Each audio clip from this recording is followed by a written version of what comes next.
the last thing we have just a few other questions that we wanted to clear up with you. Things that have popped up where it can be like how strict is that, or is that okay, or is that not okay?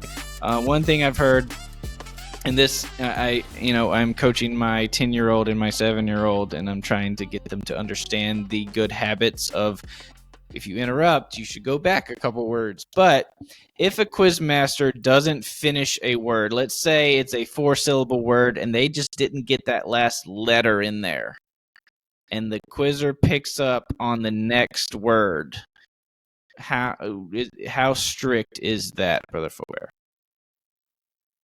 I mean, I guess it depends on the word. If it cannot be misconstrued and it's obvious, but I would say 19 times out of 20, they're going to get that wrong. Okay. Well, always get in the habit, go back, because as a quizzer, your brain is thinking ahead. You're anticipating before you interrupt.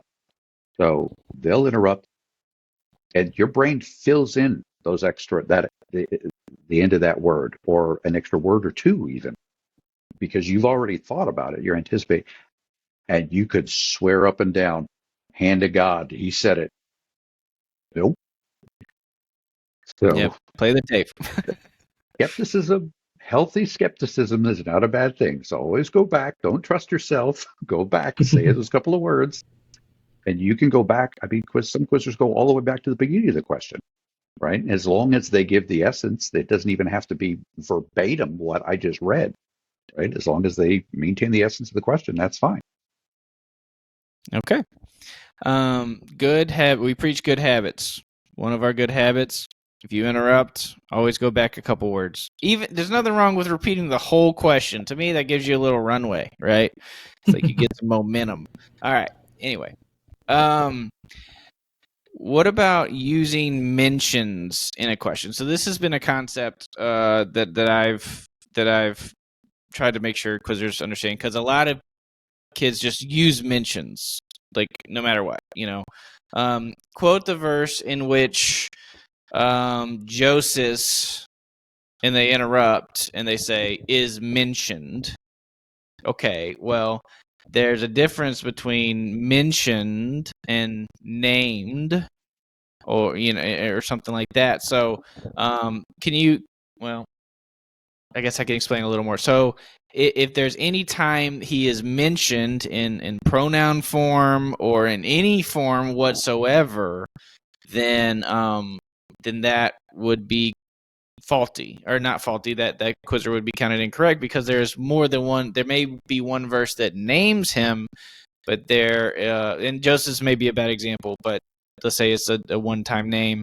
Then that name is contained in one verse, but that person is mentioned in other ways in other places. So just anything to say to that, Eric? You have anything to add there?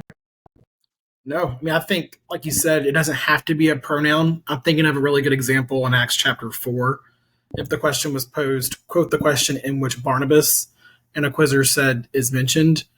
The last verse of that chapter just says, having land sold it and brought a certain part, laid at the apostles' feet. It doesn't even have a pronoun, but it's still talking about the actions of Barnabas. So that would be, again, incorrect. So it doesn't have to be a pronoun, even if it's just the slightest nod to something that this person is doing, it would still be incorrect. Another thing is, so I think I had a faulty question I updated, but quote the verses that mention Jesus being crucified. Like the word crucified is a 3-time word, but there's also other verses that talk about him being hanged on a tree, that refer to his passion, that refer to the cross. So like that word mentions really opens it up to any form of that thing. Would you agree, Brother Faubert? Absolutely. Yeah. Question writer has to do due diligence when you're using that terminology. Whether it's mentions, refers to, speaks of, they're all the same. Right? There's nothing magical about just the term mentions. It's Right. all, I think, on the website, seniorBibleQuizing.com, under the announcements page, we've got several sort of just clarifications. This is one of those, like with the verse that mentions the glory of God. Well, I think that was the example that we used. And well, any reference to God's glory or His glory, well, it's mentions that. So again, it speaks to we're requiring quizzers to understand. We're not fixated. While at times we will pull out, it contains this phrase or contains this word. When we're using terms like refers to or mentions, it's okay. We want you to grasp, you understand, right? The material and not just simply throw it out there and not become fixated on just this specific word. Right.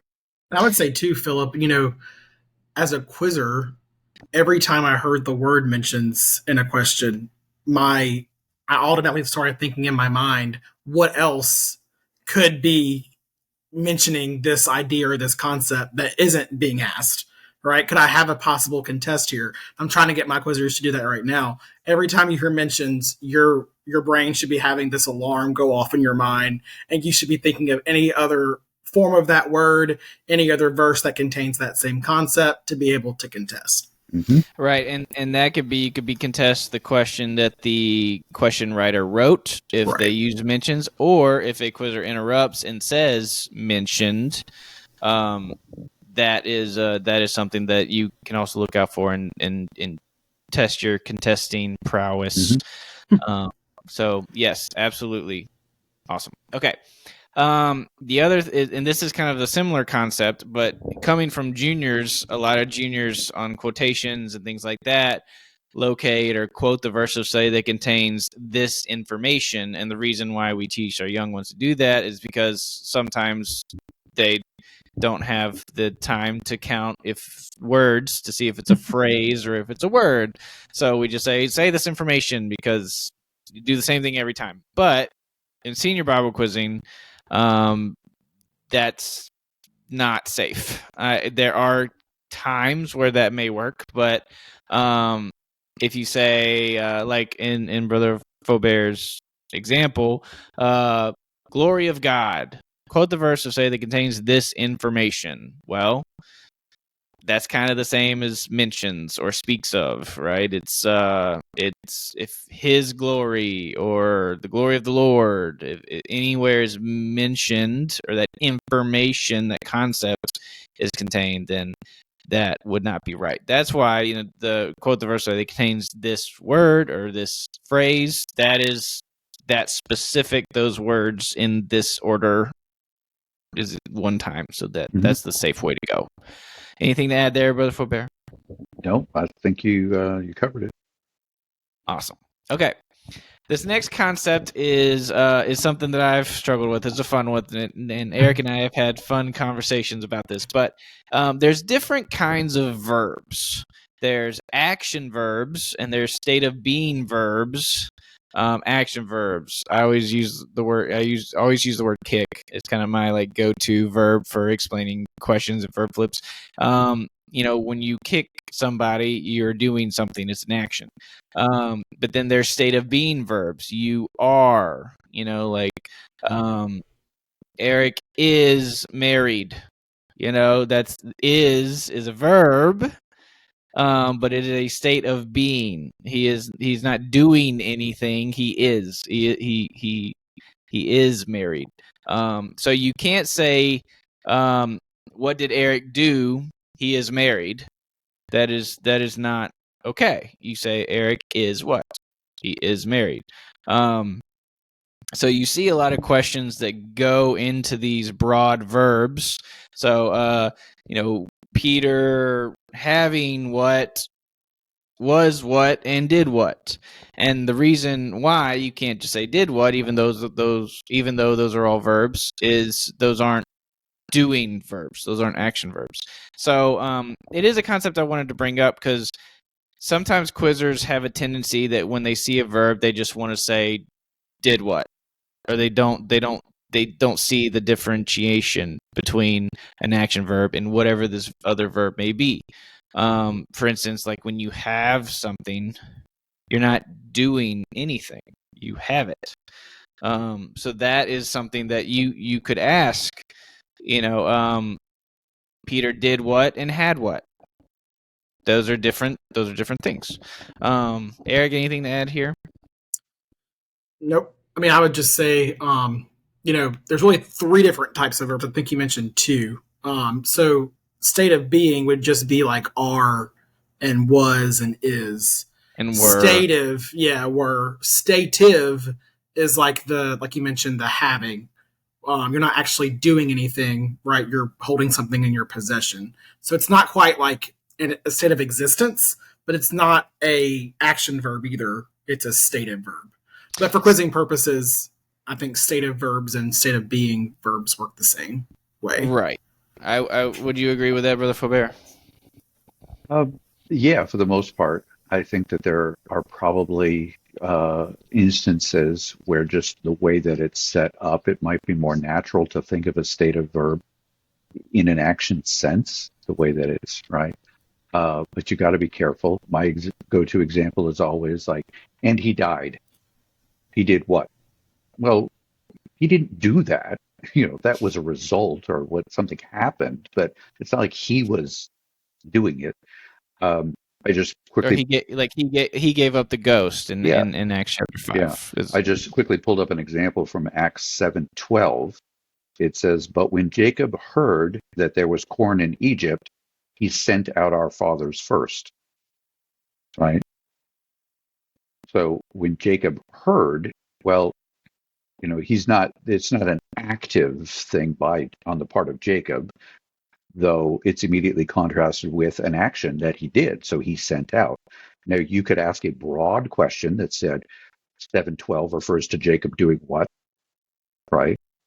When he heard that there was corn in Egypt, he sent out our fathers first. Then that's sort of all encompassing that way. But if you're going to, as a question writer, it's difficult.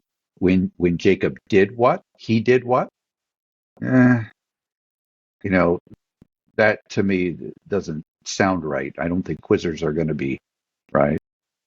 I would simply, he did what when, or something like that, as opposed to trying to create that sort of contrast or set it up that way. There are verbs like the stative verbs like hearing. That was a great example. Seeing and knowing, where at least in my writing this year, I've definitely pulled those out, and those aren't included in any sort of broader verb that they fall under. They kind of have to stand alone as themselves. Mm-hmm. Knowing what, he did what, or seeing what, he was what. Like you those can't really, in my opinion, be encompassed by a higher level verb like a did. And like we said, everything in context. As Brother Faubert said earlier, before we started recording, context is king. and we believe in context in senior Bible quizzing, which is fabulous. We want context because it's we want our quizzers to understand context. So great. All right. If we don't have anything else to add on that, we have 2 more. So this has been something that that is always a topic of discussion at tournaments. Sometimes a question has a why or a how, and then there's an argument is that that's not really a why or that's not really a how. And I know that I call them why trigger words. You have because, lest, for, that, to, so. There may be 1 more, 2 more. But these words make us, kind of trigger an alarm in our head that says, oh, that could be a why, or that sounds like a why, a reason. But not pretty much every because and every lest is a why. But that, to, and for are not always wise. So I just was wondering if you, Brother Faubert, had advice on, it maybe contesting wise or just trying to help quizzers and coaches and quizmasters when you hear, you read a question, how can you test to see if that thing that is called a Y on the paper is really a Y, or how? Well, for coaches, I would encourage you to break out. If you are uncertain, um, break out some of the translations. Read it in the Amplified, read it in the New Living Translation, the New English Translation. There's just, in the multitude of translations, there is safety. You know?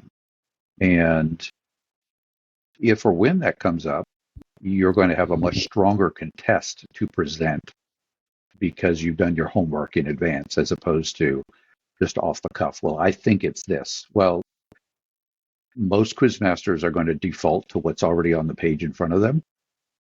So you have got to overcome that inertia and have a solid contest. And you're going to help yourself by doing your homework in advance. And there's nothing stopping a coach from pulling up a different translation of the No. Bible mid-quiz if their quizzer isn't next to them. Right. After the quizzer sits down, then the coach has an opportunity to pull up different translations and to check and see if potentially this question was not in context to the actual verse and what the verse's meaning. Mm-hmm. Okay. All right. The last thing we have, how to figure out if a contrast comparison is really a contrast comparison. This is one I've heard before. Now, I don't believe there are going to be very many contrast comparison questions this year, as opposed to like a Proverbs or a Psalms or something like that. That's when there are plenteous. But I guess what is my definition of a contrast is a statement that is showing how two different things are different, to show the differences between multiple things. And a comparison is showing how two things are alike. These are opposite things. Is that your same definition, Brother Faubert? Not just mine. I think according to Noah Webster, Yeah. I think that's pretty much the definition. Yeah. Okay. So if there is a question that asks, according to this verse, what contrast is recorded or what contrast is described, you as a quizzer, if you're contesting, or as a coach, it needs to meet the definition, the Webster's definition of what a contrast is, right? And so, first of all, everyone should understand what the Webster's definition of a contrast and comparison are. But I mean, the key word for most contrasts is the word but. This is this way, but this is this way. Now, that doesn't mean every single verse that has a but in it is a contrast. But that is something that we can be aware of, and we can test ourselves to make sure we understand. And then for comparisons, I typically look for words like or as. I don't know if I'm sure there are other ones, but I'm not sure what they would be. So that's pretty much. So in English, right, you've got a simile that uses like or as. You've got the concept of a metaphor, right, that's creating often comparison as well. I'm not writing questions based on metaphor. It's almost always going to be some sort of simile, right? In terms of contrast, but is probably the easiest example. But then again, in Proverbs, and notice I just used a but to contrast with what I just said with something else. In Proverbs, it may not have the but there, but it's set up in poetic structure that the contrast is obvious, right? So it speaks to understanding the material. And as a question writer, I'm not going to, I don't think I go over and above trying to, wrestle people's, they're going to be fairly plain and straightforward when it comes down to it. But if a quizzer wrestles, well, if I don't know what a contrast is, that it's, the differences between two things, or I don't know what a comparison is, then yeah. But then again, even if you get that question wrong, this is a great opportunity to learn, right? Because these are things that you're going to take away far beyond the quiz board, right, in your learning and growth. So While I'm disappointed if a quizzer doesn't understand and gets it wrong, I am very glad that they are learning. Some of the things that I remember most are things I got wrong. So Yes. I think that is true for many coaches and quizzers and so on. So, well, Brother Faubert, I think this has been very informative. I think it's been a good use of time, and I hope that it finds many members of our quiz community, and I hope that they find it fruitful. So thank you for taking the time. If anyone has any feedback, if anyone has any questions, like I said, please email us. You can email bqchats@gmail.com, or you can email me directly or message me on social media, whatever you'd like to do. If you have my phone number, give me a call.